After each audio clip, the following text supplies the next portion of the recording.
it's almost like red-haired people are magical or demonic. Mm-hmm. I mean, that's like an extreme way to say it, but I feel like that's how you're people right. feel. Yeah.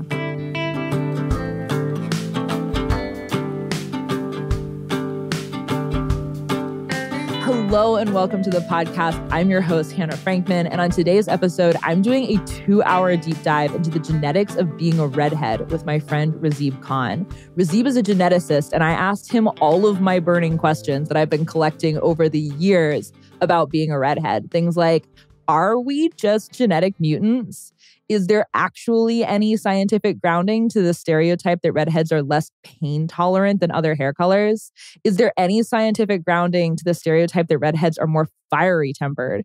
We talk about all of this and more. We covered a ton of ground. I learned so much in this conversation, and I hope you enjoy listening. All right. I think I need to start this by telling the story of how we met, because I think that gives context for how this podcast episode came to be.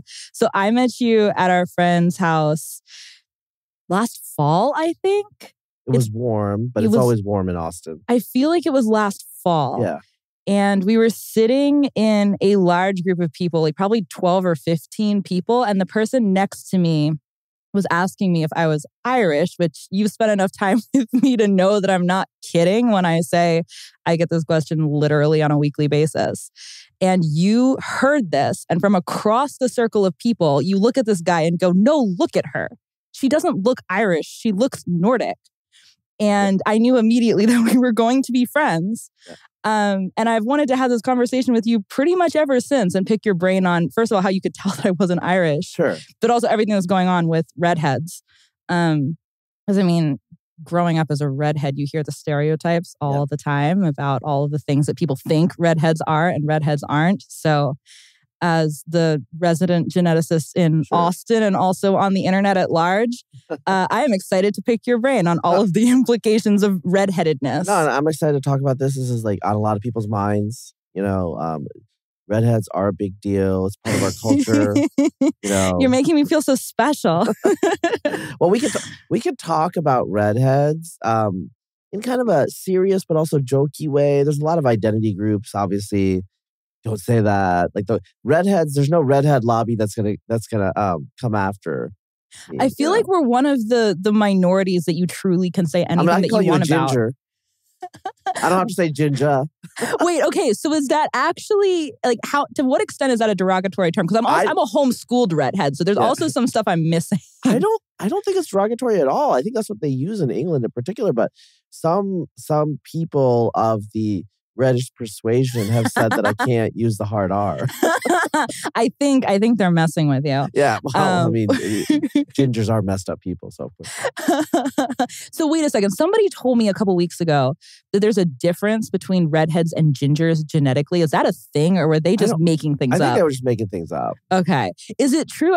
Somebody also told me, and I think it might have been you, that we're just genetically malfunctioning. Is that true? All right, so it's a term of art. So basically what happens, when you have a gene is it's expressed in certain tissues and so, results in a certain function. There's a gene called melanocortin 1R. It was discovered in mice in terms of like mice coat coloring. It's called melanocortin. So melanin, it's involved with melanin. It's a major regulatory gene, which means it does a lot of different things. It's not just a single purpose gene, and it regulates other genes. And when you look at people of the ginger persuasion, actually, it's not a persuasion. I have to say that you don't identify as a ginger. No, I totally identify as a ginger. I'm trying to say you are a ginger. Oh, it's not like I chose to be a ginger. Yeah, like if I was like, I feel like I've always been a ginger. Like people say I have no soul. I mean, nobody, people would be like, okay, like. That thing is ridiculous. I have a lot of soul, just to be ginger clear. Ginger is a descriptive identity. Mm-hmm. You're born a ginger or you remain a ginger as an adult. I don't know. Some people are trans ginger. They do the hair dye thing. And you can tell. They don't actually look. Sometimes they do a really good job faking it, but usually. Oh yeah, but usually you can tell. We're going to go here with genetic gingers. Okay, so like the conversation is going to be about genetic gingers. And what it is, when you look at the melanocortin 1R gene, so there's 19,000 genes in the human genome. About 100 genes affect pigmentation. Most of the effect is due to about 10 of them. Mm-hmm. And melanocortin 1R explains most of the variation in it explains like 73% of the variation in whether you're a ginger or not, whether you're a redhead or not. And so that means like you have a population. I mean, a lot of this work is done in Britain. There's a lot of gingers in Britain. And what they found is with a certain set of mutations in melanocortin 1R is highly correlated with being a ginger. And so basically you have a variable, and this variable explains the output to a certain proportion. And that proportion is 0.73, right? So this is the dominant gene to explain gingerness in the population. And so you were talking about the function, the malfunction, loss of function. These are words we use when we say the gene basically does not produce the right type of protein or does not produce protein. And so genes have mutations at, say, I give for the listener and the viewer a concrete example. So a gene has a start point and an end point. And at the start point, there is a molecule polymerase, Anyway, there's a molecule that's like a little machine that zips over the DNA. And what it does is it reads RNA off the DNA, and the RNA becomes protein. And this is like, you can Google it or look on YouTube. It's really visually arresting. You can have a mutation early on in the gene that makes it so that enzyme can't grasp on. Okay? So all of a sudden, the gene just doesn't translate, or it doesn't transcribe and it doesn't translate. So it stops producing protein. So the role of melanocortin 1R, along with other genes, is to produce melanocytes, right? These are like little granules in your skin.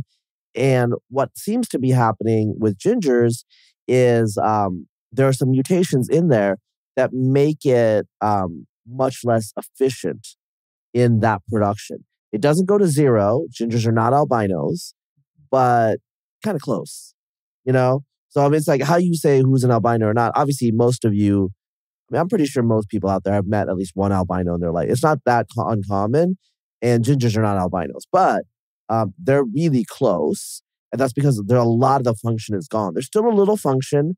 Obviously, a lot of gingers have freckles, so they can produce melanin. And there are two types of melanin, just so people are out there. Eumelanin, which is brown. So if you have a lot of eumelanin production, your skin gets dark, your hair gets dark, your eyes get dark. And then pheomelanin, which is red. And pheomelanin normally does not, it doesn't really show itself too much in a lot of people because it's overwhelmed by the eumelanin. And so my hair, and I've told you this, if I bleach it, I have to do two bleachings. One bleaching is to strip out the eumelanin, and then I have copper hair. So I obviously have a lot of pheomelanin in my hair. And I think most people know that, there are people with dark hair, and then you look at their hair in the sun, you can see red highlights. Mm-hmm. So they're producing a lot of pheomelanin, the red pigment that's being overwhelmed by the brown pigment. What's happening with gingers is, and I did do a little review reading before this podcast, so this is the latest literature. People who have red hair, they obviously downregulate the eumelanin. Okay, so they have a lot less brown pigment, very close to none, a little bit, obviously freckles, Mm-hmm. But the pheomelanin is somehow upregulated also. So that's why, if you have so albinos, for example, have white hair. They're metallic blonde looking, right? Gingers are not like that. They've upregulated the pheomelanin. So the mechanism molecularly to describe what's going on here is you have a gene that's at the crux of the pigmentation pathways, and there's a bunch of different mutations. And those mutations knock out the function of the gene and make it a lot less efficient. It's a lot less efficient. You produce less pigment. You have very, pale skin, and there's no darkness in your hair. And then if you have a modification on that, where you actually continue to produce a lot of pheomelanin or produce some more, actually, obviously you switch from brown to red, if that makes sense. That does make sense. So I've noticed, I have kind of a red flush across my, under my skin. And I've noticed different redheaded friends, it kind of presents in different places. So some of my friends have redder knuckles. Some of for me, it shows up a lot in my cheeks. Is that also where is that coming from? It's not just you're not just seeing the blood. No. Flush. It's something else. So actually, I did not know this. do the reading today. So there is elevated pheomelanin production. And so that is probably what some of that is. So it's also pigmenting your skin a little bit. A little bit, yes. Okay. And then the freckles are the eumelanin. And so, tanning is, a lot of gingers can't tan. But there are like parts of your skin that start hyperpigmenting because they're being exposed. I mean, it's a little bit of a malfunction. Like that's not really the efficient way to get the protection, but you still have some function. Gingers still have some function. They're not albinos. Right. Like albinos don't have freckles. Right? Freckles are like darker, portions of your skin where the eumelanin is trying to, produce itself. Yeah. Talk to me like I'm a non-geneticist because I am. Why do I get freckles instead of just getting more, like my whole body getting tan? Why is it just splotching? So this is actually, I had to read about the mechanisms about this because this is more like physiology and not genetics.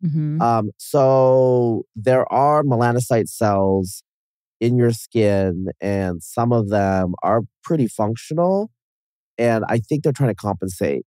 The issue is there's this tissue and it saturates in the local area because it's getting signal of like various inflammations. What happens when when ultraviolet light hits your skin, it starts causing cellular damage.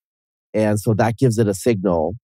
So it causes an inflammatory response. So cellular damage is due to the rays. The damage results in an inflammatory response in your body. And so you get reddish, you start to get sunburn, but also your melanocytes start to freak out. We got to the melanocytes, the melanin, the brown pigment in particular, absorbs the UV radiation and protects your skin. And so it's trying to make do with the best that it has. But obviously, it has no artificial intelligence. It's just like a little piece of your tissue. And it's like, okay, let's go. But like 99.9% of your skin. I don't know. I have a lot of freckles. Okay. So 98% of your skin. I just went like 2 orders of magnitude there. But better than nothing. Better than nothing. Better than nothing. Well, I actually didn't realize because I do get flushed often when I'm outside, but I also just flush very easily. Yes. Like I get warm and my skin starts to turn red even if there's no sunlight. So you also just the blood flow, you can see a lot of it. But I didn't realize that when I was out in the sun and I get a little red, that's also my skin having an inflammatory response to the sun that actually freaks me out a little bit. Yeah. And, one of the issues with dark-skinned people is, we don't get sunburn. I mean, I've only gotten sunburn at high elevation where the UV is really out of control. Must be nice to be you. Yeah. Well, okay. I think I got a little sunburn going for a lap around my apartment complex today. All right. So my daughter has considerably lighter skin than me. When she was little, I took her to the park one time. And because I don't use sunscreen. Right. And I bring her back, she looks like a shrimp. So I just got to say, I was pretty traumatized after that. I was like, I got to use this sunscreen thing and figure that out. But, the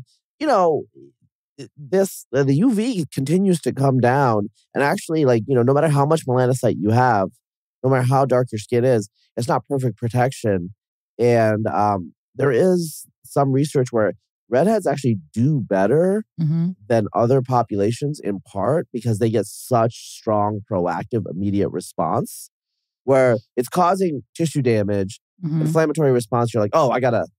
Whereas if you have a darker complexion, you just stay out there, And yeah, it's doing a lot of the work absorbing the rays, but there's still low levels of damage that are happening. So, look on the bright side.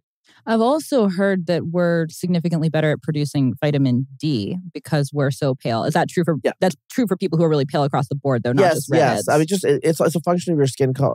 Basically, what happens is I think the melanocytes are absorbing the vitamin D. So, or not the vitamin D, they're absorbing the radiation. Otherwise, what the radiation would do is it would interact in your skin to synthesize the precursors for the vitamin D.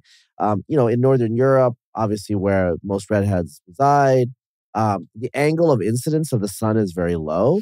And so the radiation is very, very weak, which means that you need a lot of radiation to produce the vitamin D. And the problem there with dark-skinned people is like, okay, well, you're not producing a lot of it. So vitamin D deficiency is common unless you fortified milk. There's other things you can do. Or you eat a lot of meat. Because vitamin D comes in meat, especially sea animals like, fish and all that stuff, right? I think people know this. But yeah, so it's definitely like a superpower at like low latitudes, high latitudes and low incidence, Yeah, and it's very brutal to live in the South as a redhead. The incidence of my freckles has skyrocketed since moving because I grew up in the Northeast. And so I grew up with freckles all over my arms and my face. And besides that, I didn't really have any. And since I've lived in the South, I just have freckles everywhere. Like my legs are covered in freckles. It's just, and I burn very easily. Like it's brutal to be in a Southern climate, especially as somebody who likes to be outside. Like I definitely feel like I was not built for this. Yeah, you weren't evolved for it. I mean, that's true. So just so the listeners and viewers know, I think the best hypothesis for why dark-skinned evolved is actually not about the sunburn, although that's not optimal. The issue is like skin cancer usually doesn't get you until you're kind of mature. Right. So after you've reproduced. Yeah. So what it is folate. So for women out there who've had kids, they give you folate supplements. And basically, I think like folic acid is the precursor for the folate in the skin. And if the damage is hitting, the UV is hitting, it destroys the precursor. And so you might have deficiencies. That deficiencies can lead to spina bifida, so neural tube defects and stuff like that. And so basically the theory is if you're a very light-skinned person in the tropics as a woman and you're pregnant, you're quite likely to have a miscarriage because of the deficiency. Oh. Yeah. So would that apply to me in Texas? Like if I want to have babies, I should leave Texas? Are you saying for dark-skinned people? No, for light-skinned people. Well, the issue is what they automatically do is they give you, once you get pregnant, they will give you supplements. They just do it now. I didn't know that was a thing. Yeah, I mean, yeah. Interesting. That's useful information as a woman of childbearing years. Yeah. Fascinating. So what about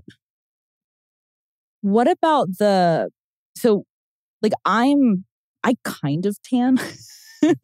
Like I'm not like, we have a lot of the same redheaded friends in Austin. And I think you can tell me if I'm delusional, but I think I tan more than some of them do. Like some of them are very pale. Yeah. So there's like a spectrum going on here too. What you're trying to say is you're a day walker. No, I'm trying to say I get a tan.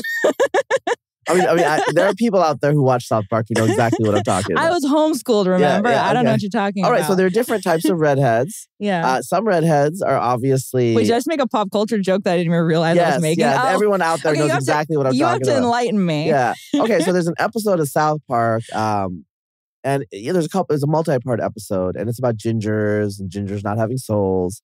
But one of the kids is Kyle, and he's a Jewish kid, and he has red hair, but he has like brown eyes. He's not very pale. Mm-hmm. And so, he was just saying, well, Kyle can go outside, and, Cartman's like, well, he's a day walker. And the day walker is from, I think, Blade. So it's like a vampire that can walk around during the day. Oh, I got you. Yeah. So I'm a vampire, but like I'm not an extreme vampire. I feel like, I feel like of gingers, you are like mid-range ginger. There's some people that are like marginal gingers. You're not a marginal ginger. You're quite clearly a ginger. But then there are gingers who are like carrot top ginger. Yeah. And you're not a carrot top ginger. Yeah. And there's a whole spectrum going on here in like different dimension or like on different axes too, because there's variations in the skin tone, there's variations in the hair color, there's variations in like the frequency of freckles. And those things don't all seem to be directly correlated. Like my sister has the same skin tone that I do. She's maybe slightly paler. Actually, she does have fewer freckles than I do, but she's a strawberry blonde. So she's still a redhead, but it's much more of a golden color. But, we have the same relative. I mean, you're the geneticist here. But like we came from the same parents. We relatively have the same makeup going on. Yes. But like these things don't all seem to be connected either. It's not like... Well, okay. So, as human beings, we place things into categories. Mm-hmm. So ginger is not a clear and distinct category in the same way that a circle is. A circle has a very precise definition. And if it's a little oblong, that ain't a circle. A circle is like deductively, a circle is a circle. A ginger is a bundle of characteristics. A redhead is a bundle of characteristics. Yes, obviously the red hair. Are we having the what is a ginger conversation? Yeah, what is a ginger? It's an adult human with red hair. Are we sure that's the definition? I mean, you could say that ginger is whoever identifies as a What ginger. about people who dye their hair red? Are they gingers? I don't define them as gingers. As a geneticist. You know what I'm saying? This is the one group you can still make fun of about this. That's what I'm trying to say. I will dead color you. Don't worry, I would look ridiculous with any other hair color, so I'm not changing my hair color either. I'm committed to being a ginger. But so there are different like it's not, there are different expressions of this. We're not all just a ginger. I think we're going to talk about this. So I'll just bring it up right now.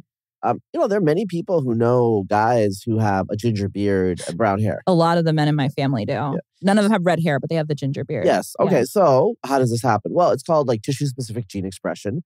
So you have 19,000 genes. You have 3 billion base pairs, anyway, let's just say 19,000. The vast majority of your genome doesn't turn into proteins, okay? But another issue is your genes don't express in every single tissue, okay? So obviously you have skin cells, you have muscle cells, you have liver cells. How do these cells differentiate? There's like a whole developmental program, but once they differentiate into specialized cells, they express different genes. And the same thing happens with pigmentation. So there are obviously people, there are people with dark skin who have blue eyes, okay? Most people with blue eyes have very light skin. There's a strong correlation. But it's not perfect because the genes express differently in different tissues, and there are different genes expressing, in pigmentation as well, right? And so you have a situation here where there's tissue-specific gene expression. I don't know the developmental, some of this pigmentation stuff and this hair stuff, no one's done extensive research because it's not a disease. You can't get NIH funding to study the disease of having a ginger beard. It's just something that happens, right? So obviously it's an issue where the eumelanin is downregulated and the pheomelanin is probably regular.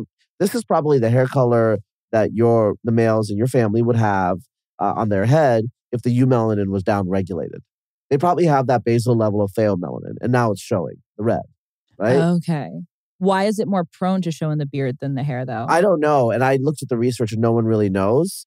Again, this is something that could probably be figured out. There are different parts of the body have different complexions too. So when they look at skin color, actually, what researchers now do is they take a picture of your underarm because that's the unexposed skin. But different parts of your body have different pigmentation expression. Right. And so I don't know why, the chin is obviously a low pigmentation expression area.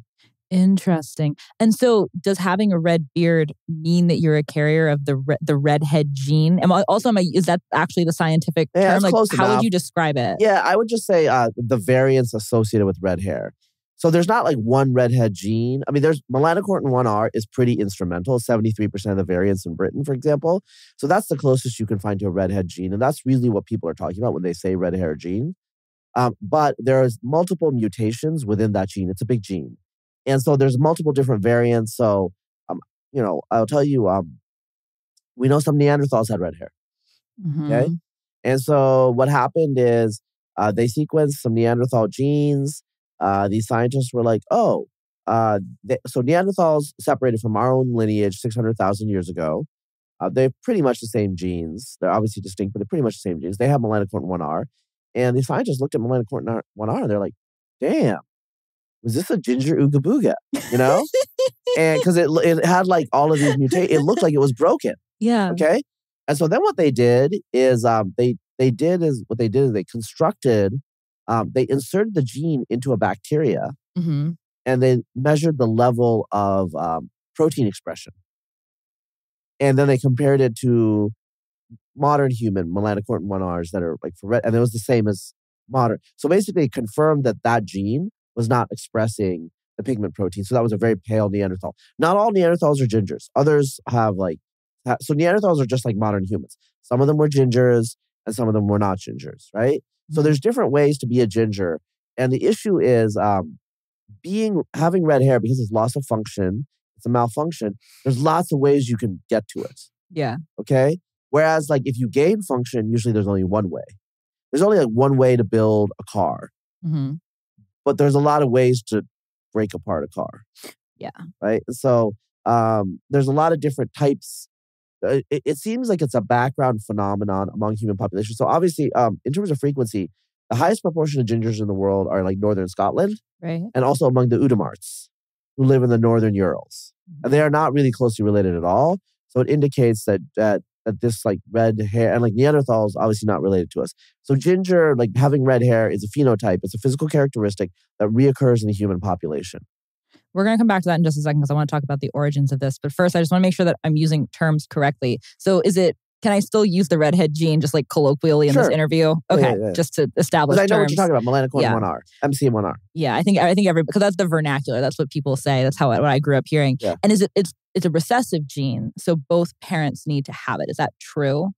Yeah, although technically, and this is like a very nerdy thing, so it's not a big deal if you don't say it this way, genes themselves are not recessive. Traits are.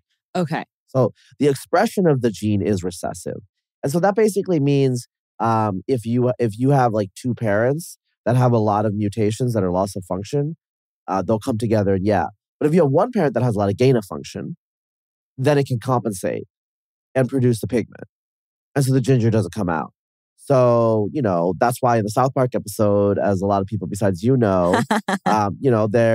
a couple and the guy's talking about, they didn't know that it was recessive and they had a bunch of ginger kids and, they were freaked out. And I think, what was it? Like his brother married an Asian woman because he didn't want to have ginger kids. Ouch. It's a guarantee is what he is assuming,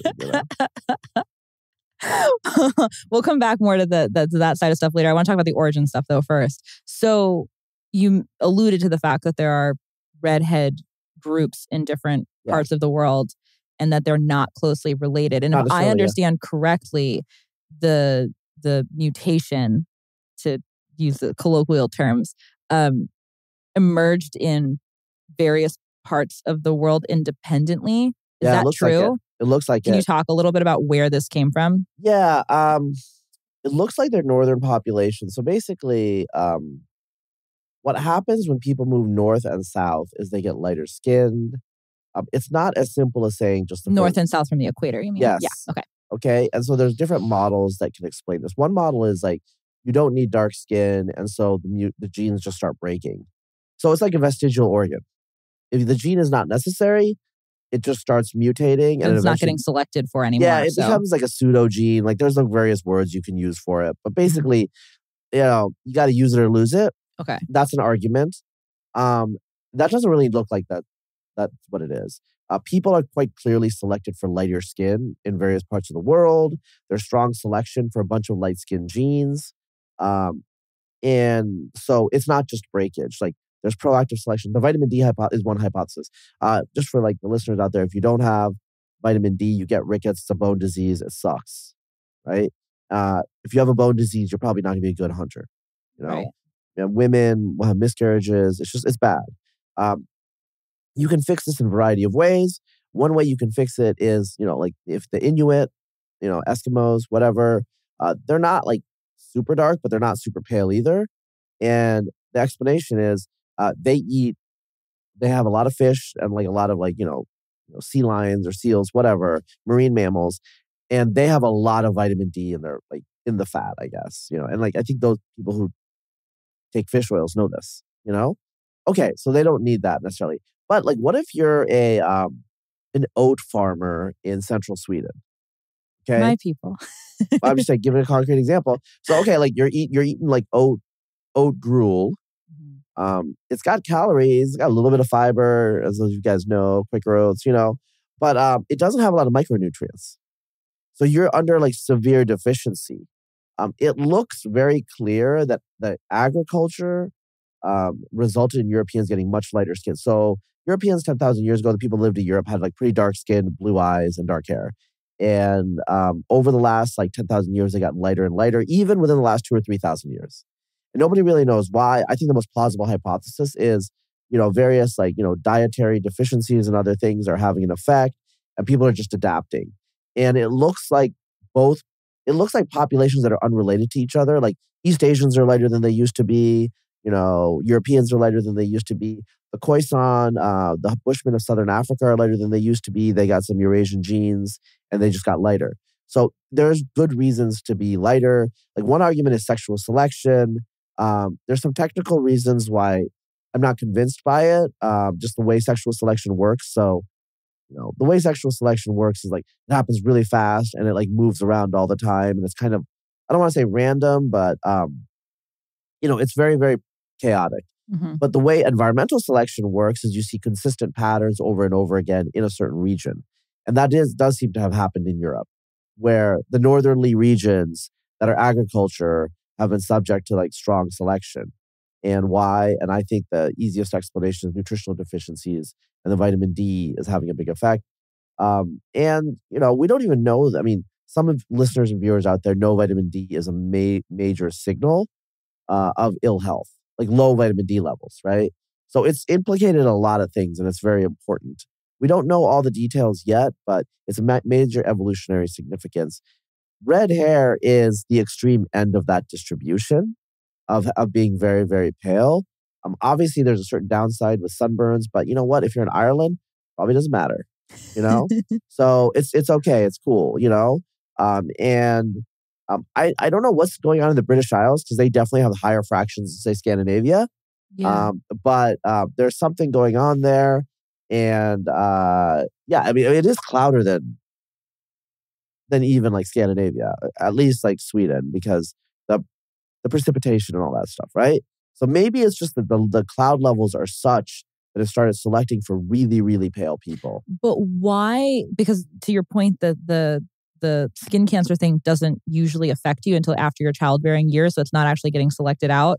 Why would people in Ireland be paler than people in Scandinavia? Like, what is the selection criteria? Yeah, so my hypothesis would be that it's rainy and cloudy. Mm-hmm. So, you just do better if you're paler?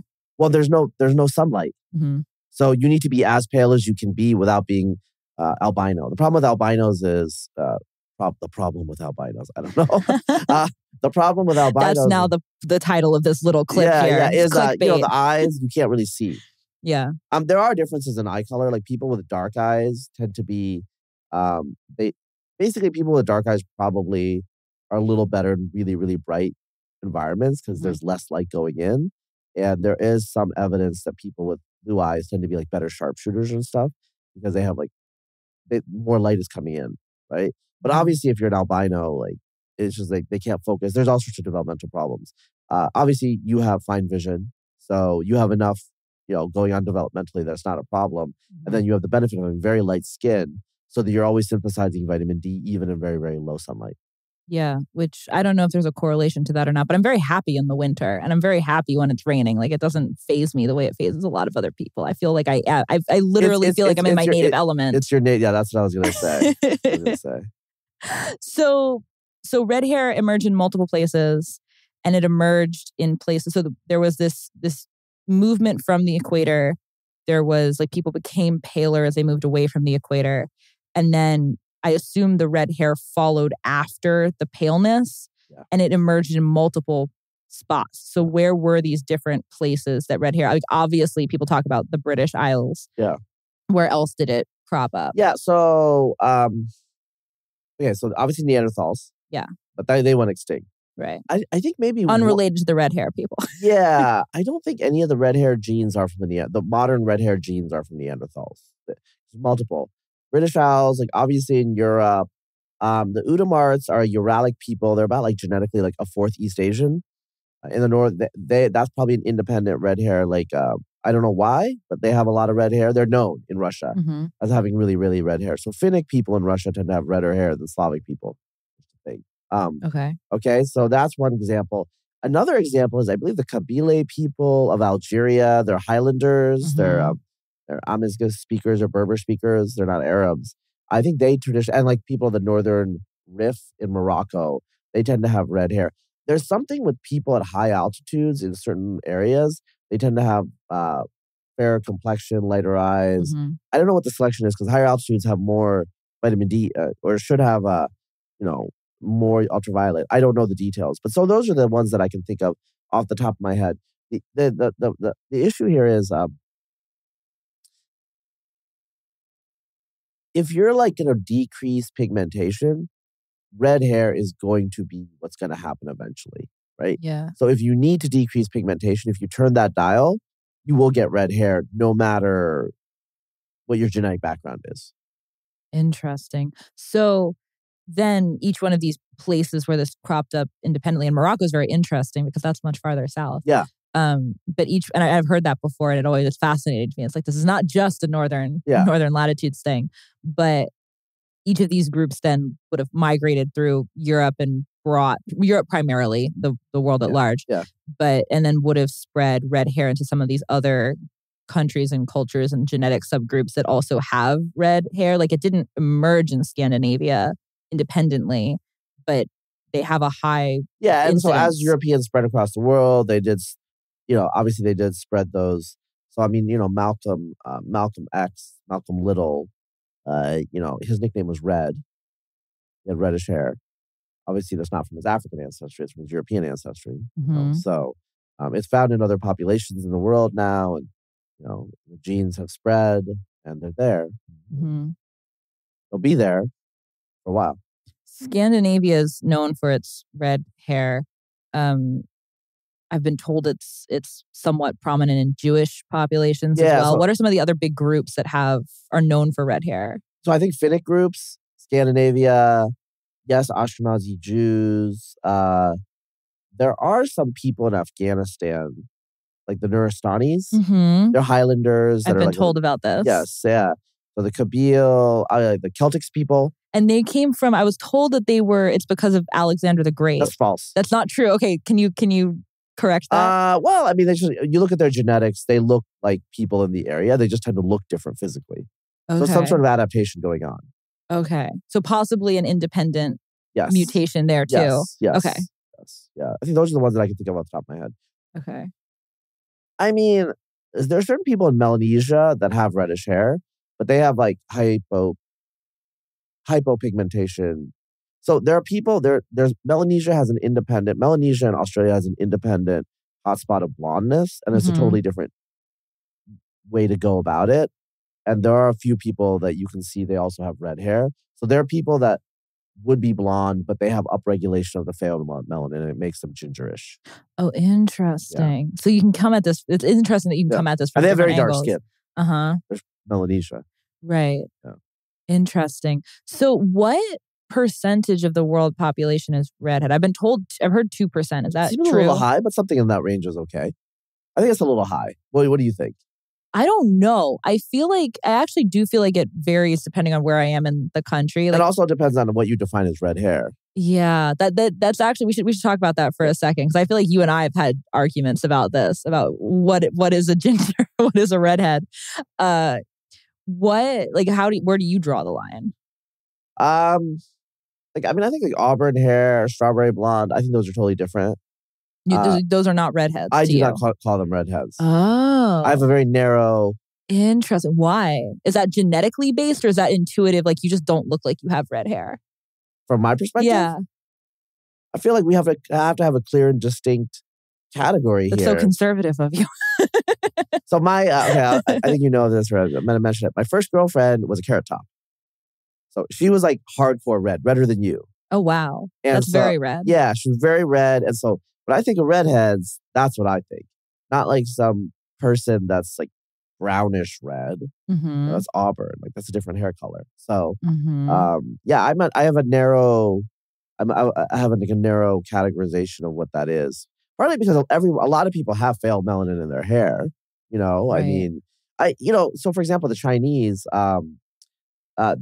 their stereotype of Northern Europeans is they all had red hair, which is like, whatever. It's just a stereotype. So I think it's like, I think the term was like red-haired people. Like in Chinese mythology, witches have green eyes and red hair. That's not just Chinese mythology, though. There's all kinds of stuff that's circulated over the centuries about and so I think witchcraft. There are issues with, I don't know if it's true, but like, you hear about these like folk tales, like they used to drown redheaded children and all those sorts of weird things like that. And I don't know what's up with that.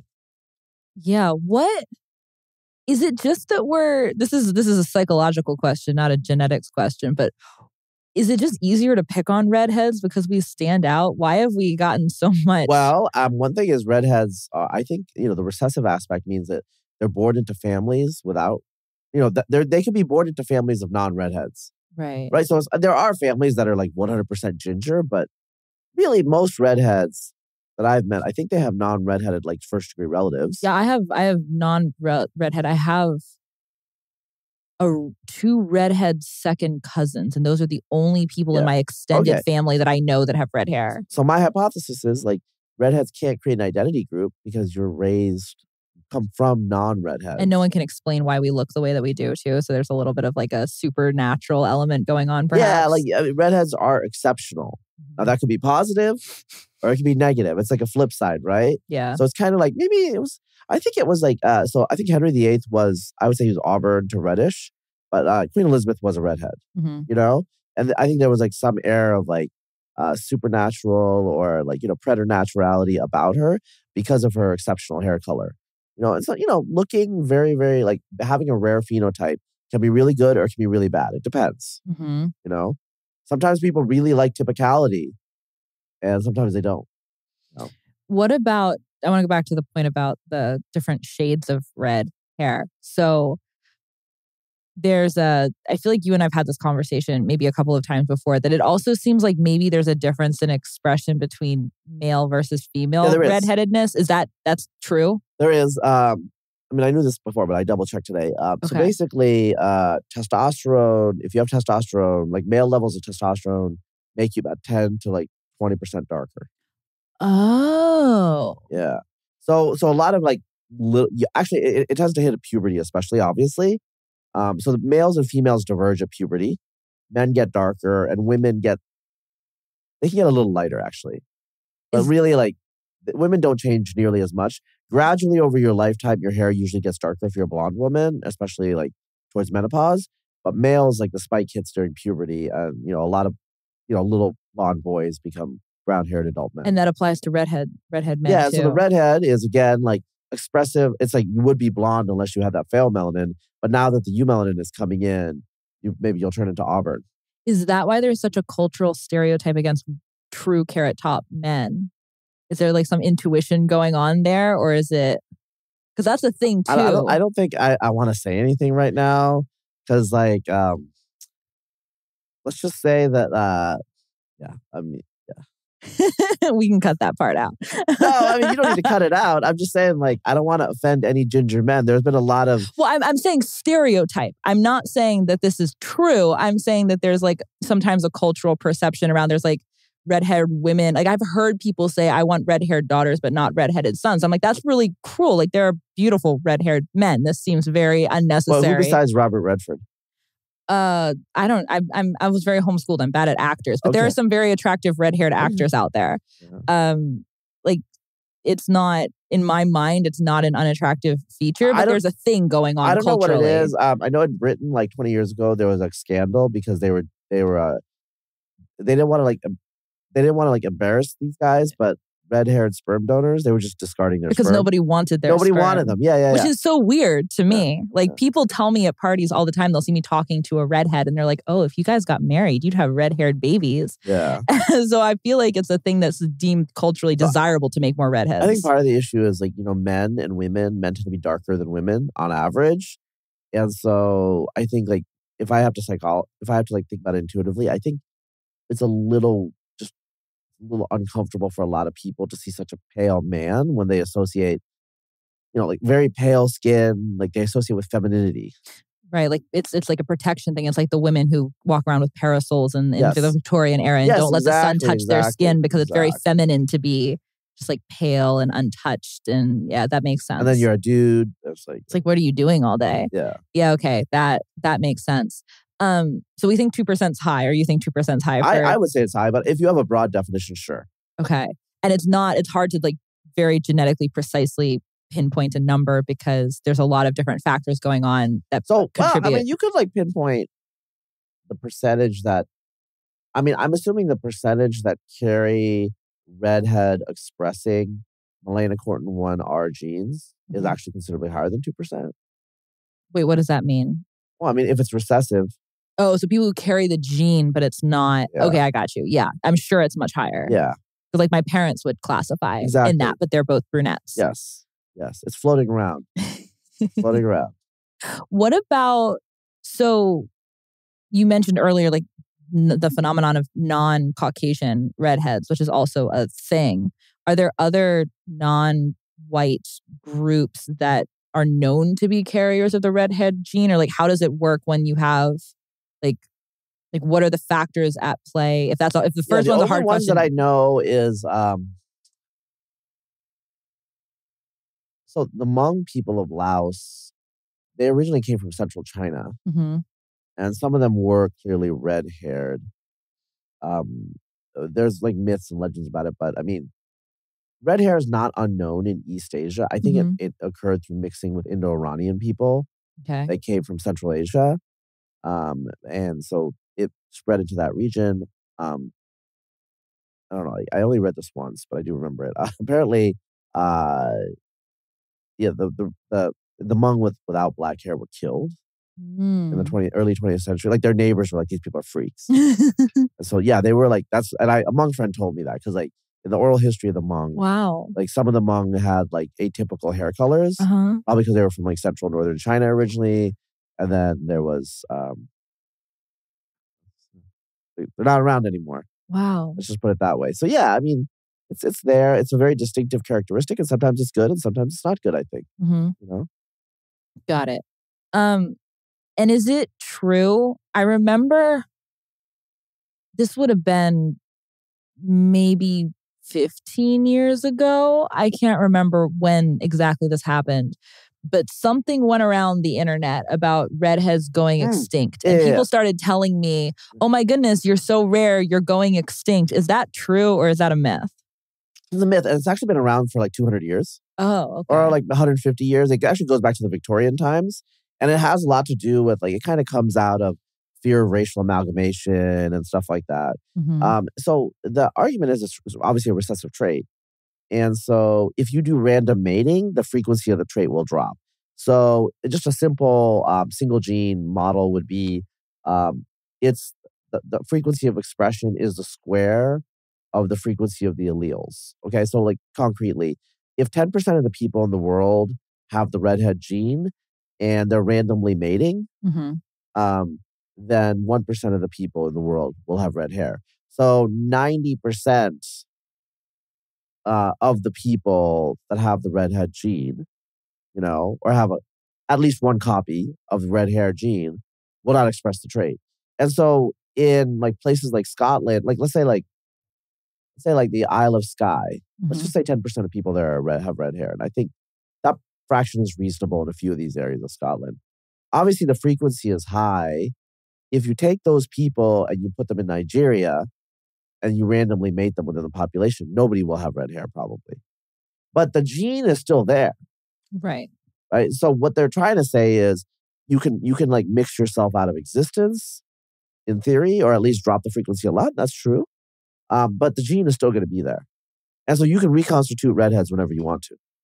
Interesting. So if I have children with someone who is not a carrier of the redhead gene, I cannot have redhead children, but will all of my children be carrying the redhead gene? All your children will. Okay. Yeah, they'll all be half redheads. And how does that? Oh, you make that sound like such a. It's like, well, you're half redhead, so you kind of count. How far does that carry? Like, how many generations does that gene continue to be in my genetic line? Well, it's like a mathematical. Like it depends, right? So basically, genes are digital, which means that they don't really mix; they just rearrange. So every one of your children, because let's say you have two copies. You have two copies of all genes. Yeah. You have two copies of the redhead gene. That's why you're red-haired. That's a recessive trait. So you can only contribute the red-haired gene. So all of your children will carry at least one copy. Let's assume that your partner does not have any.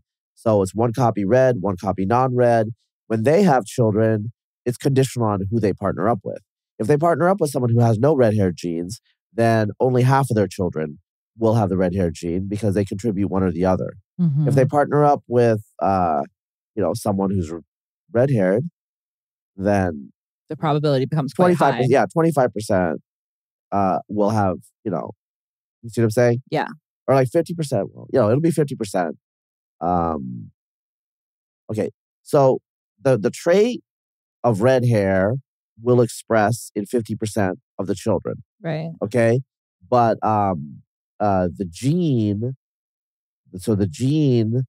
is present in double copies in that 50%. Yeah. So anyway, all that really matters is the person that has the variation. The other individual doesn't matter, I guess is what I'm saying. Got it. That makes sense. So if I have children with someone who doesn't carry the red hair gene, my children will not have red hair. But if my children marry someone who has red hair, then I can have red-haired grandbabies. I wouldn't be surprised if they have reddish hair, though. Oh, just expand on that. Well, because I actually didn't know this too well before I did the reading. Yeah. You have upregulated pheomelanin expression. And so that'll carry forward. If they have brown hair, does that make sense? Oh, that does make sense. Yeah. So you'll upregulate the pheomelanin in the offspring, so maybe they'll be a little bit more auburn than they otherwise would be. I feel like this expands my potential genetic pool quite a bit for having at least reddish haired babies. Yeah, I think that's correct. Because I know people where it's one of the parents is a ginger and none of the kids are because the other parent, but you look at the hair, you're like, oh, it's reddish. And I actually didn't think about it too much, but now that I know that pheomelanin is independently, so most of the genetic work done on pigmentation has to do with eumelanin and all that stuff, but pheomelanin itself probably has its own independent variants. Okay, we just don't see it because the brown pigment overwhelms the red. Right. Only with redheads do we really see it. So right. So we know that it's there. We just don't know much about it. But again, you said that you can kind of see it in the light, there'll be a reddish tint. Yes, that's it's commonly obvious in a lot of people. Interesting. Okay, so I want to talk about, there are a lot of sort of side effects of being a redhead. Yeah. And some of them are perhaps urban legends, and some of them are definitely true. And some of them are I have some weird stuff going on, and I don't know if it's because I'm a redhead or not, and I want to ask you about it. So I want to talk about there's you Google just facts about redheads or something, and you get these BuzzFeed articles that's just full of all of the stereotypes about redheads. And I want to talk about all of them. Okay. So first of all, one of the ones that's very common is the difference in receptivity to painkillers. And there's different expressions of this. So Novocaine's a big one. I for sure have this going on. I've had dentists ask me, are you a natural redhead? Okay, we're going to up your dosage. I've also explained to dentists, because I learned the hard way, that Novocaine does not work properly on me. What is going on there? Yeah, so I don't know. I'm not going to tell the whole molecular mechanism. I looked it up. It has to do with endorphins. Okay. And it turns out that basically melanocortin 1R has some sort of MSH. So it's a hormone in your brain, and it mediates endorphin response and pain response. And so when you tweak with melanocortin 1R, it does a lot of other things. And so you're coming down to you're basically breaking melanocortin 1R. And so it's modifying this hormone a lot in the brain. The mechanisms haven't been totally worked out, but that explains the different the pain sensitivity and whatnot. So it's because becoming that depigmented is starting to affect hormones that are mediating pain sensitivity. Interesting. Is it also affecting hormones that are doing other things too?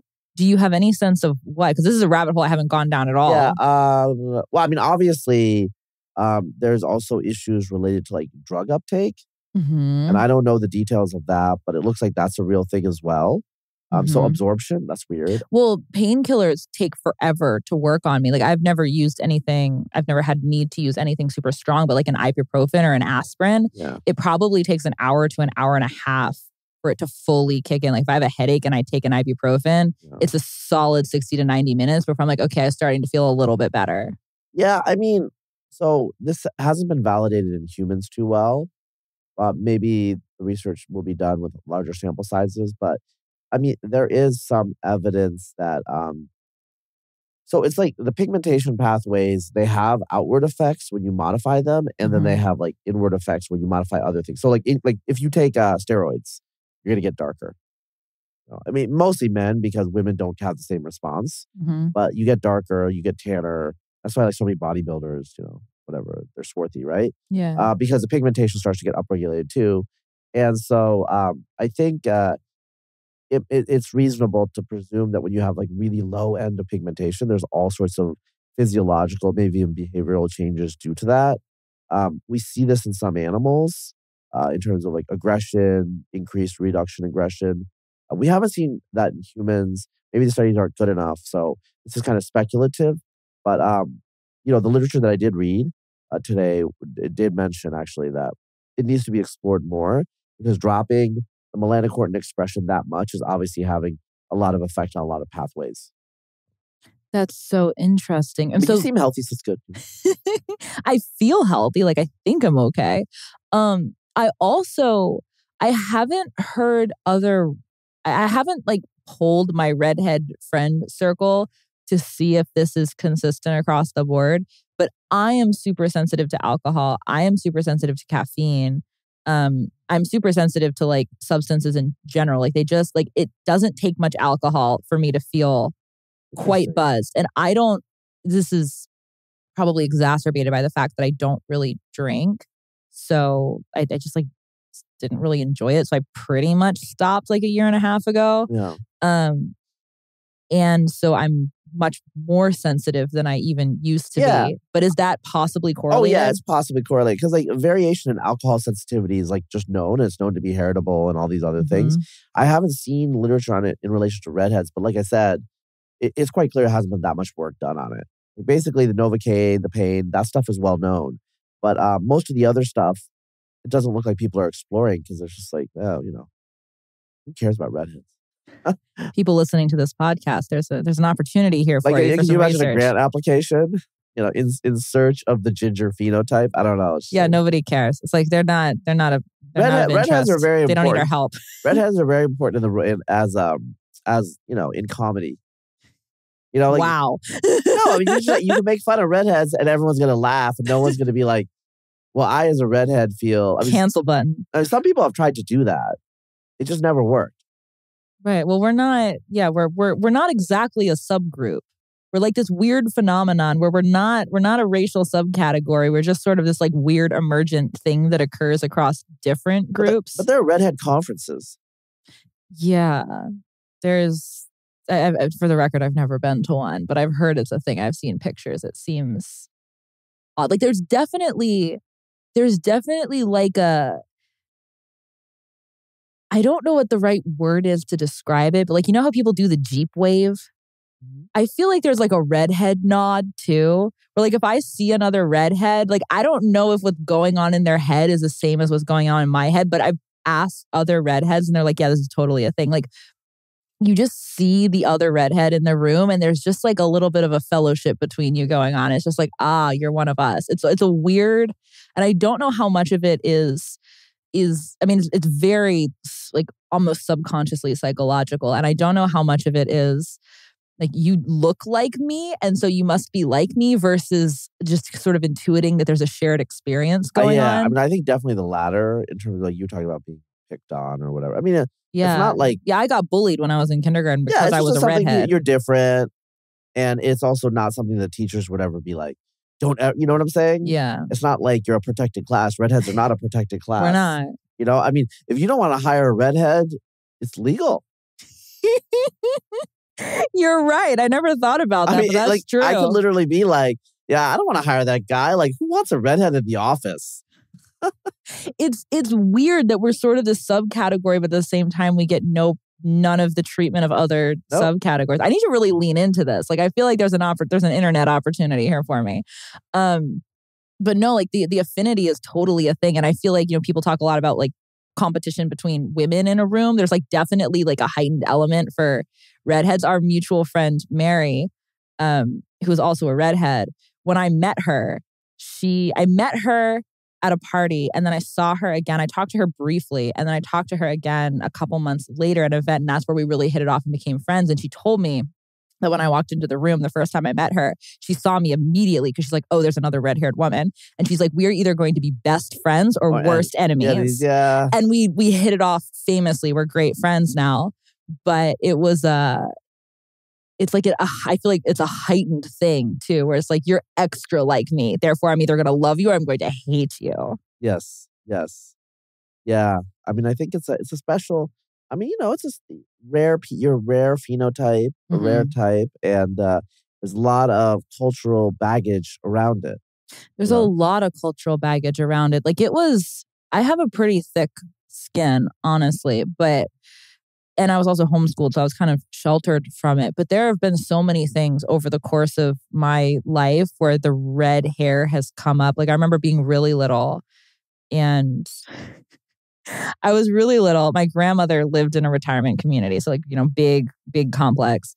And she was a socialite. So she was just friends with everybody in this retirement community. And when we would go visit her and we'd walk around the complex, her different friends would see us in the halls and they'd stop to talk and everybody would be like, oh my goodness, look at her red hair. And I remember just being so over it. And I do not remember this, but the story has been told to me for my entire life. We were talking to one of her friends and she said, oh my goodness, like what beautiful red hair for the umpteenth time. And then my grandmother and my mother and I got in the elevator and I was just in a rage. I was like, if anyone ever says this to me again, I'm going to walk around with a paper bag over my head. Like I was just over it.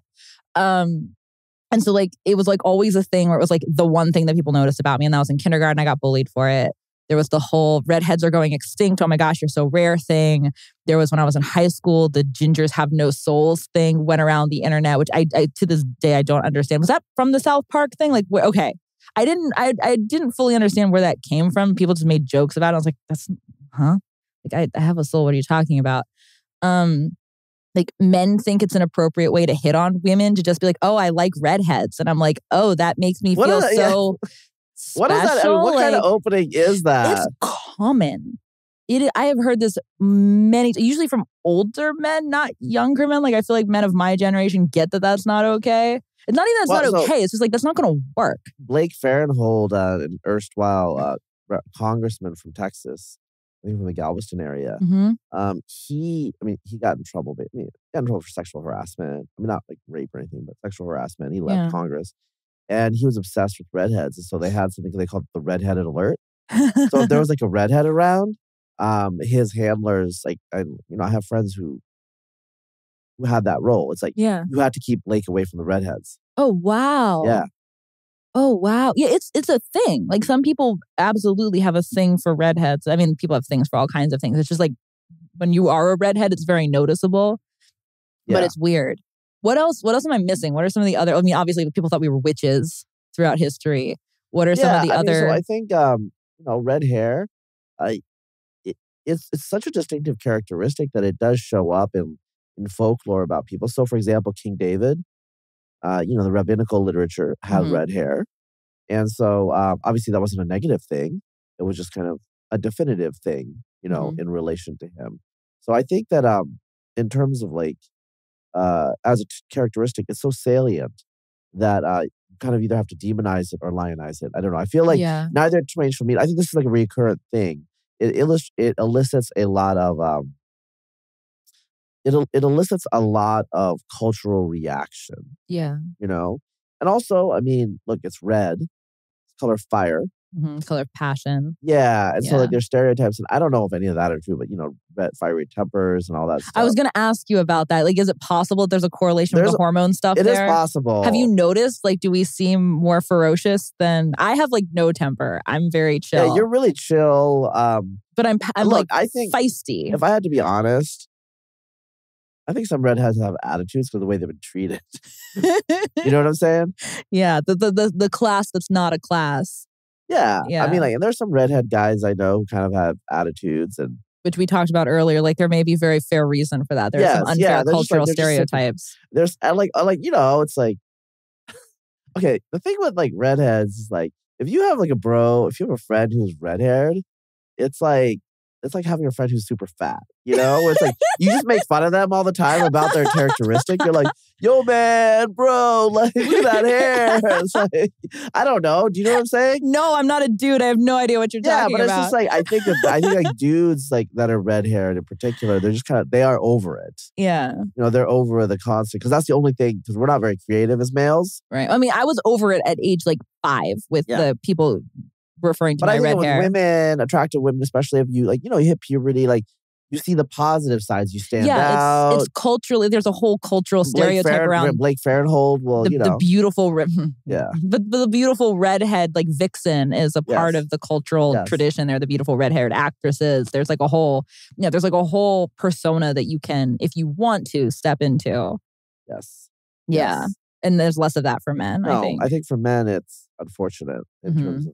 Plus, you've got like, Eric the Red, like the angry red-haired Vikings kind of stereotype that plays into it too a little bit. Yeah, I think guys with red beards are different. That's so common. Yeah, and it's often not like, usually a guy with a red beard, it's not like their hair is brown and then their beard looks like my hair does. It's usually more of a, at least auburn. And it's often like streakier too. Like, I feel like a lot of the men in my family, like my dad, full on brunette. So obviously like a dark brown beard, but he's always had just like, there's like red strands throughout it. So it's like kind of mottled with red. Yes. And so I feel like my cousin has, my maternal cousin, which is the only other expression of red hair on my mom's side of the family. Like, I have no idea where it came from on my mom's side of the family. But he's got like red streaks in his, like he's blonde and he's got like red streaks in his beard. So it feels like it's less of just like a full on red beard and it's more of a like red accents maybe. Yes, that's it. Yeah. So, I mean, I think, it's one of those things where there are a lot of dimensions, and I'm not like, obviously a historian or a folklorist, but there's a lot of things related to that in terms of, it's almost like red-haired people are magical or demonic. Mm-hmm. I mean, that's like an extreme way to say it, but I feel like that's how people feel. Yeah. So, because in Africa, for example, there have been these issues over the last couple of decades of albinos being killed, and they use their body parts. They're talismanic. They're albinos. Oh, wow. Yeah. I didn't know about that. Yeah, witch doctors, yeah. Oh. Google it, people. I'm not lying. That's kind of horrific. Yeah, but I'm just saying, like, redheads. There's nothing magical about our body parts. Please don't. Please don't test this theory. It's not going to do anything. But I'm just trying to give like intuitions that people would have. No, totally. And it's like, I can imagine that sort of thing. I mean, there are, I think it's just like physically such a salient characteristic. It leaves a cultural imprint. And you as an individual, if you have red hair, like you have to carry that baggage with you. That's just how it is, Yeah. And I think that's what we're alluding to here. But it's interesting because it's not an interest group like a racial group or a sexual minority or a gender. Like, for some reason, it's just a group, but it gets no recognition. Redheads get no respect. I'm going to make a t-shirt. Yeah, they might get some love, but they don't get respect. You know what I'm saying? Like, I've never heard anyone be like, damn, those redheads. Yeah, and they should. Like, painkillers don't work on us. We have all these cultural stereotypes that we have to live with, and we're still carrying on. Like, I feel like we deserve a little respect. Yeah. Yeah. I mean, you never see like a pack of redheaded kids. You're like, whoa, like they're going to like take over this town. I mean, I've never seen a pack assembling a pack of redheads is a pretty tall order to begin with. It's a hard work to find a lot of Yeah, I think it might have to be like some Mormon family with both parents are red-haired. Mm-hmm. Like, what do you sorry, let me just ask you. Yeah. Is it a thing? Is there like a special connection when redheads date?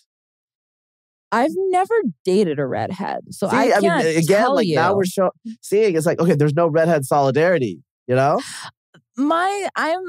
prefer to consider myself non-shallow. Like, I'm not just dating one physical type because it's my type. Thank you very much. Okay.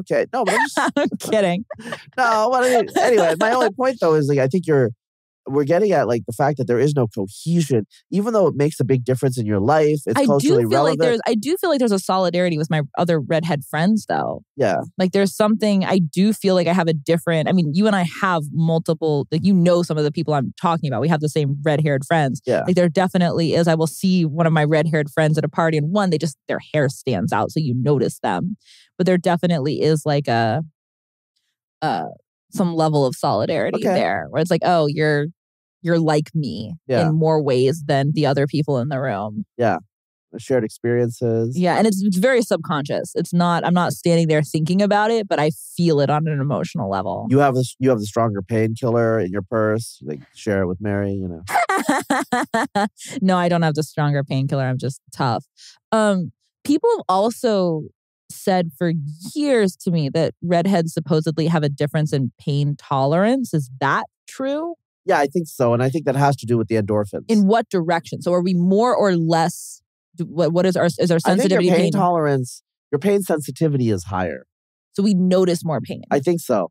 Okay. And how is that measured? Like because I don't have anything, when people have asked me this, it's like, I don't know. Oh, so some of it has to do with heat. That I was going to ask you about the thermal pain thing. I just learned that when I was researching for this. I was like, what am I missing? And I'd never heard the thermal thing before. And it goes in both directions. I think it's both hot and cold we're more sensitive to. Yeah. Tell me more about that. I think, the neuroscientists out there will know. I think it's the way the endorphins are interacting with pain receptors. Okay. And so basically, I mean, your pain receptors are hyped. And so it expresses in both directions, or because I don't really mind the cold, but I mind the heat very much. Yeah. And it's less of a pain thing; it's more of just an overall tolerance thing. Like I just get hot much faster and am uncomfortable. Yeah. And so it's very validating that it's not just me being a wuss. Yeah. But it feels like it goes more in one direction than the other. But maybe I'm also receptive to I feel the cold more, and I'm just super tough. Yeah, and also that's why dentists in particular would know. Yeah. Because people are very sensitive about pain in their teeth and stuff like that. So they really want you to be, Interesting. I think that's part of it. Oh, that's so interesting. What about other types of pain? Does there seem to be a difference in tolerance there too? Is it just the thermal? I think it should be. I think the thermal is easier to measure. Okay. Why? Because you can just increase heat with a pad.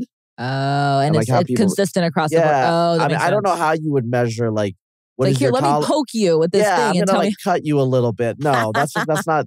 It wouldn't pass the ethics board. As long as you're not burning people, they can usually tolerate heat, right? Well, I don't know. I can't, but I'm. But they're not going to go above your tolerance. Is the point, right? And they can measure the temperature. Yeah. Right. Again, with cutting and bludgeoning. I don't know how those experiments would work. That's so interesting, though, because I always thought that my lack of tolerance to heat was because I just don't regulate heat as well. I just get hot very easily, which is possibly, I actually didn't know what to chalk that up to. If it was just, I'm very pale, so I'm built for northern climates and I'm not built for the heat. I don't know if you have thoughts there on is this. Some truth in that, but that's probably separate from the redhead.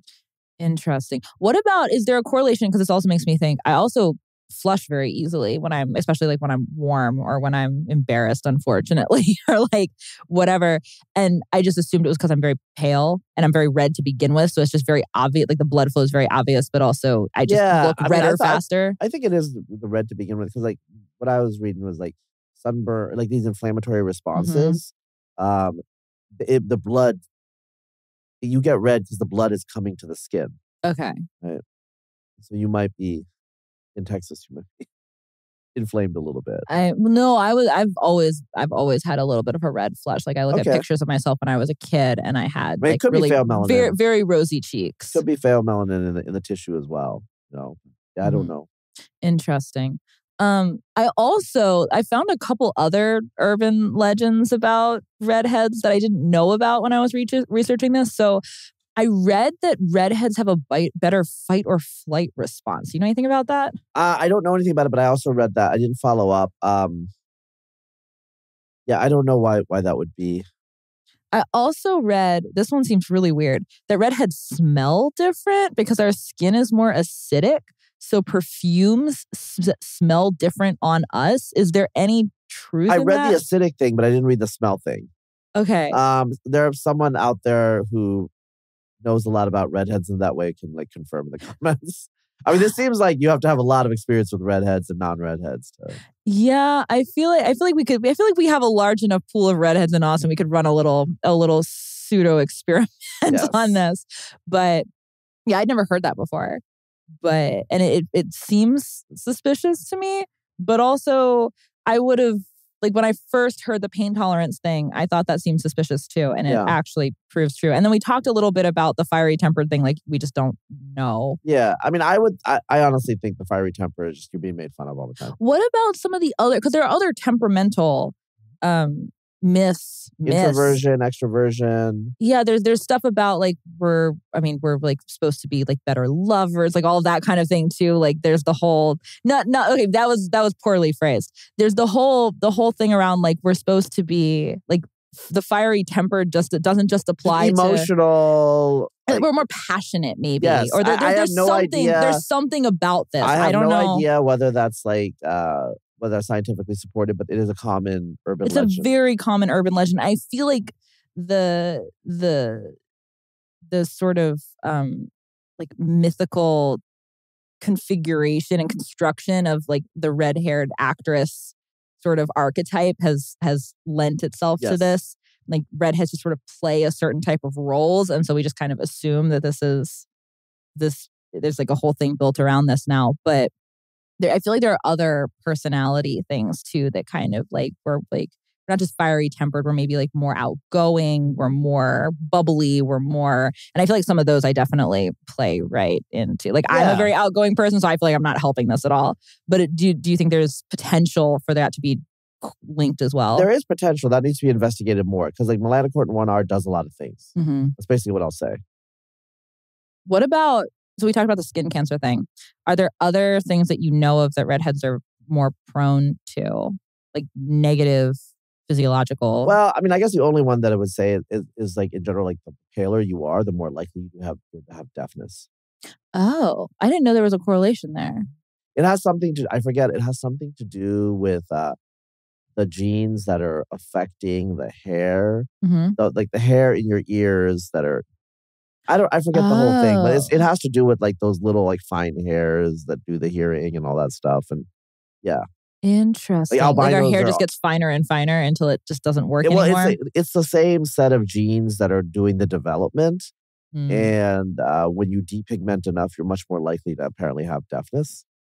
So I had a friend who studied deafness in guinea pigs, and all the guinea pigs were like white fur, blue-eyed.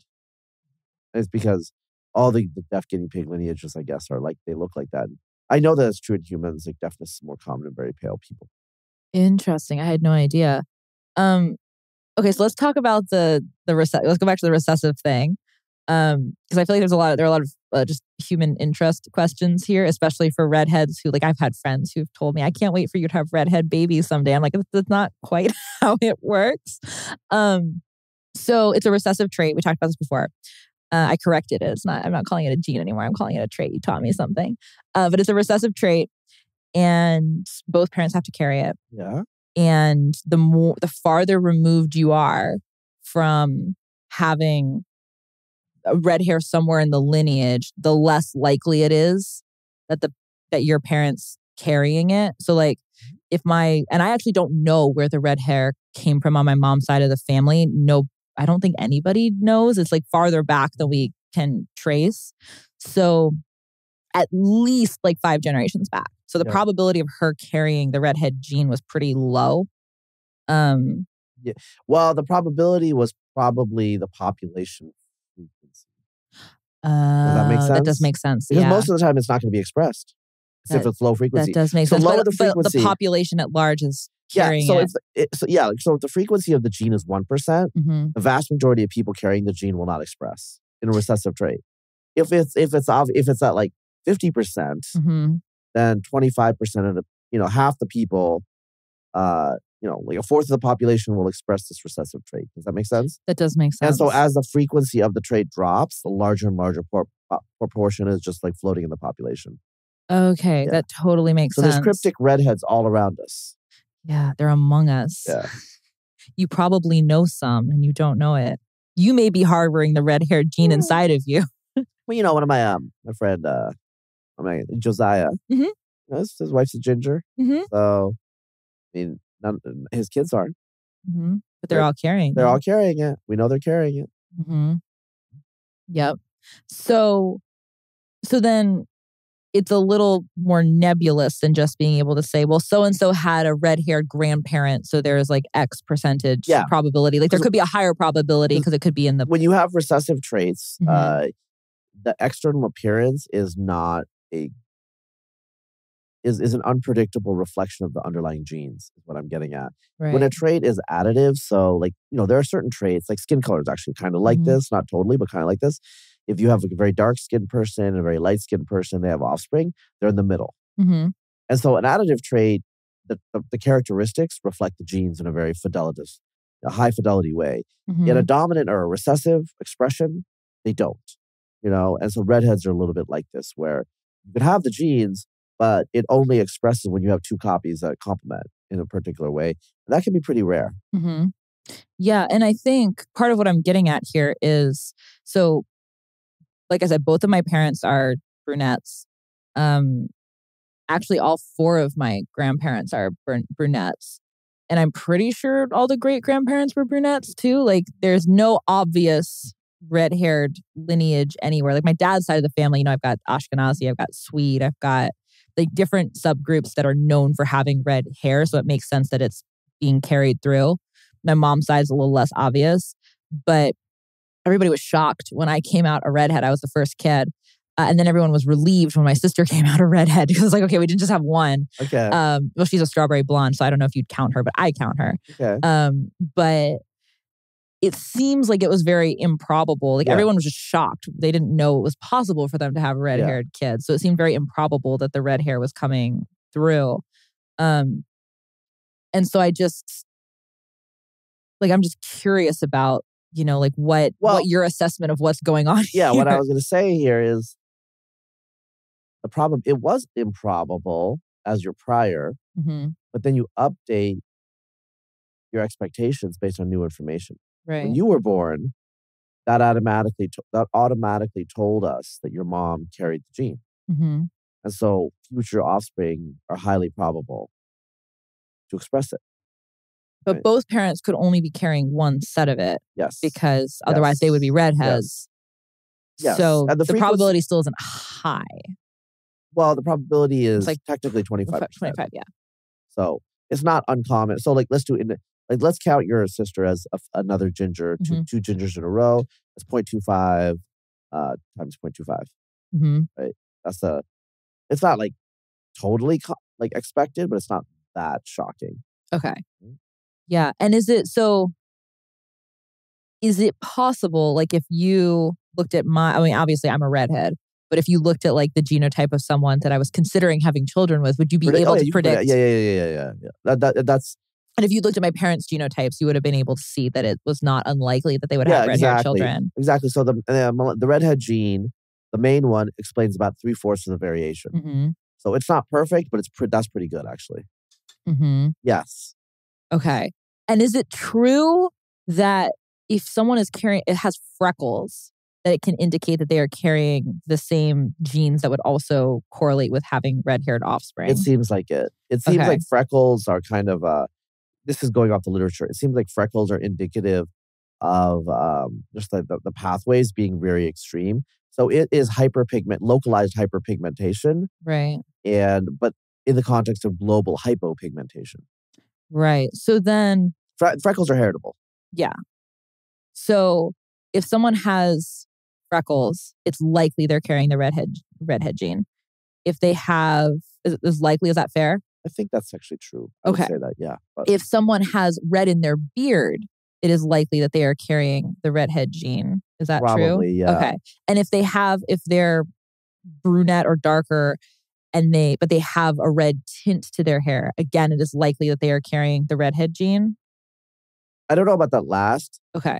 Because I think you can upregulate pheomelanin independently of downregulating. Okay. So the redhead gene, you need two things. Upregulate pheomelanin, or at least keep it stable, but really upregulate it. and regulate the melanin. Okay, got it. So I can imagine a situation when you upregulate both and you can't tell, they just look like very dark-haired people with red tints. Okay, got it. So possibly that third one, but definitely those first two. Yeah. Are there any other indicators that someone, like purely from a human interest, if someone is listening to this podcast, they have red hair, they're like, I really want to have red-haired children. Are there other indicators of being a carrier of the redhead gene? I need to, this is like, I'm just like speculating. I'm assuming that some of these like endorphin issues, so you can have a gene where the recessive is on one trait. Yeah. And the other traits are still expressing it in between levels. So I wouldn't be surprised if like there are like some of these biomarkers are in between. Oh, so if someone's also very, like, Novocaine doesn't work on them, it's possible that they're also carrying the gene. Or potentially if they have, like, the alcohol or caffeine sensitivity thing going on. I mean, so this is weird. I can't think of any off the top of my head right now, but there are traits where there's a gene, you mutate it, and it's a recessive expression on one trait, and it's a dominant expression on the other. Oh. Because the traits are all, like, over the place. Interesting. Yeah. Very interesting.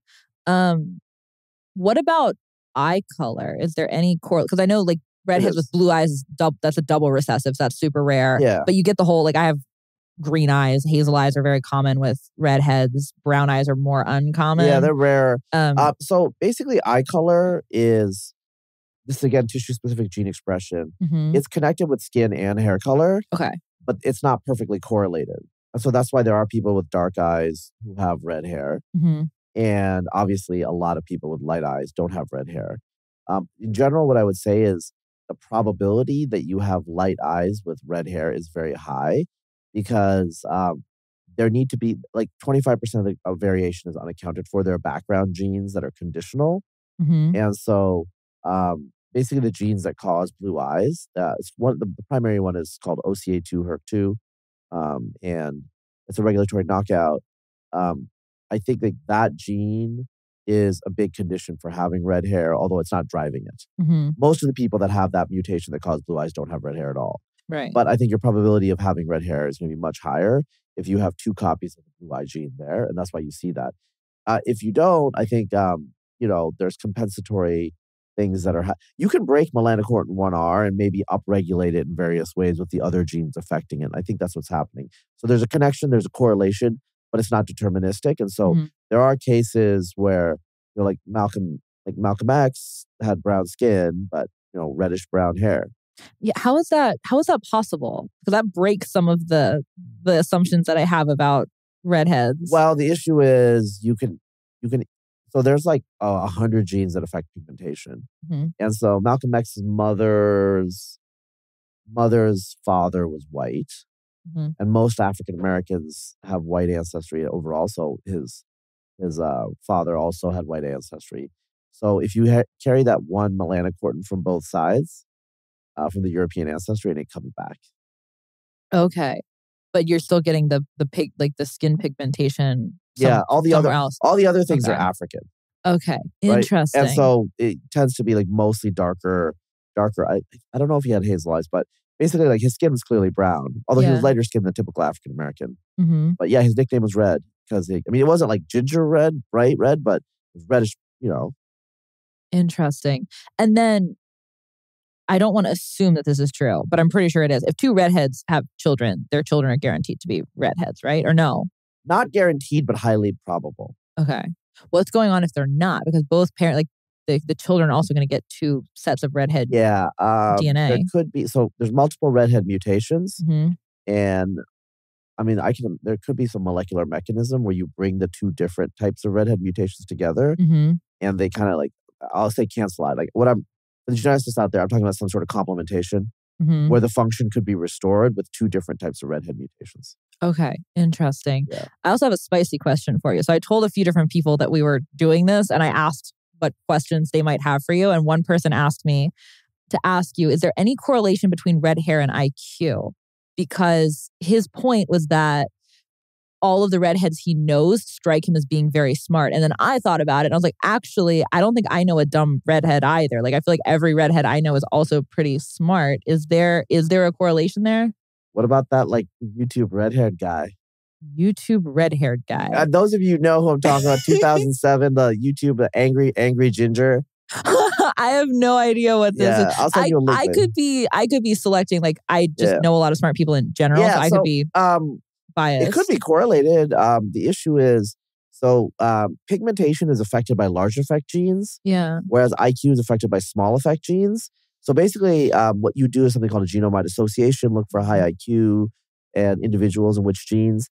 And to my knowledge, melanocortin has not been targeted, like shown up on that. Mm-hmm. Does that make sense? So theoretically, it's possible, but I haven't seen that. So this could be some sort of selection effect. Maybe all the dumb gingers just end their... I don't know. That was like a little spicy of a response. And this has been a good episode. No. Well, also, it's possible that I'm just speculating now. I could be totally off base. Tell me if I am. But is it also potentially possible that some of the other just like groups that have a high prominence of red hair also have, like, independent of that, also have they all do. higher IQ, like Ashkenazi, for example. Yeah, Northern Europeans. Yeah. Of higher IQ. Yeah. Okay. Google it. He's not lying, y'all. So on the topic of different groups that are carrying the genes, I want to come back to where we started. So I get asked all the time if I am Irish. My first question is, why do people always go with Irish? Like, it would make more sense for people to ask me if I'm Scottish, because there are more Scottish people with red hair than Irish people. But there's more Irish people. Oh. Irish people are like a whole like thing. It is a whole thing. You know, they got St. Patrick's Day. People get very disappointed when I say I'm not Irish, actually. I feel like I'm letting them down. It's very strange. Well, I mean, some guy could pick up and be like, I like redheads. You want some Guinness? You know? Or like, I like redheads and Irish people. Like, can you... want to go get potato salad? I don't know. There's like a whole... I've never gotten that, though. I just made that up on the fly. I don't think that's a good pick. Don't try it, guys. Yeah, please. That would not work on me. No. Please don't. Yeah, people ask me all the time if I'm Irish. Can you dispel, so I can just send them a link to this when people ask me in the future, why am I obviously not Irish? Oh, I mean, so the reason that I said that is, people from different population, and like Europeans know this. Americans know this less because most American white people are mutts. Mm-hmm. So I actually have European friends that are like, oh yeah, I can tell when an American's walking down the street because I can't place them. Okay. Mm-hmm. So Europeans have very distinctive faces. So like there's a particular type of French pointy nose. There's a type of British nose, kind of a British face shape. Mm-hmm. And so, people from Scandinavia, they have particular like face shapes, Mm-hmm. And people from Ireland don't tend to have that. And so like, I think I vaguely remember like, you were talking to someone, they said Irish. I just like looked, I was like, face doesn't look Irish to me. I mean, I know the hair is red, but I get that. But the face shape looks like more like a Swedish person, and I think you know that if you've seen Swedish people. Well, I've shown you pictures. I look most like my grandmother, my paternal grandmother, who was the Swedish side of the family. Yes. So your face shape, like the nose, the eye, the setting of the eyes. Mm-hmm. I definitely have her like cheeks too. Yes. Like, there's like a certain like, there's a certain like face that you see among Scandinavian people. And I was like, your face. I mean, the hair is red, and whatever. It's curly, which actually that's another question too. So the red curly hair is another like distinctive thing, because not all redheads have curly hair. I don't know what that is up. What's up with is that? Someone told me that's an Ashkenazi thing. Is that true? I mean, Ashkenazis have curly hair, but is red curly hair like a... I don't know. But I mean, anecdotally, I'm thinking like a lot of redheads seem to be not super straight haired. That makes sense. Yeah. Now that I'm thinking, and so like hair straightness is due to the shape of the follicle. Right. And so it might have something to do with the development of the melanocytes and how it might affect follicles. I don't know. Interesting. And so are you able to tell, like, if you were looking at people primarily, it's primarily face structure that you can tell where geographically, like in Europe especially, they're well, actually you can tell from anywhere in the world, I think. Yeah. But you can tell where people are from. So if you were looking at different redheads, like you'd be able to kind of place their background, like which type, like which strain they are. Yeah, if you guys Google Udumurts, can you spell that really quickly? Udumurts, Udumurts.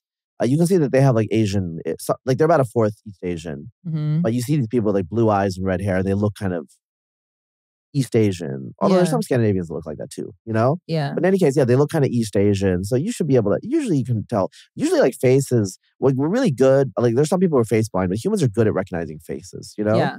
And so you can just kind of get a general sense. Just you want to be able to recognize your relatives, your family, outsiders, et cetera, et cetera. We're good LLMs for faces. You know, we can predict based on our training set, like, okay, like what is this person compared to all the other people we've seen. I haven't seen your face on an Irish person. I have seen your face on Swedish people. That's just literally, I think, where it came from. Yeah, and you have a huge training set because you're a geneticist. So I am a geneticist. I have been to Sweden.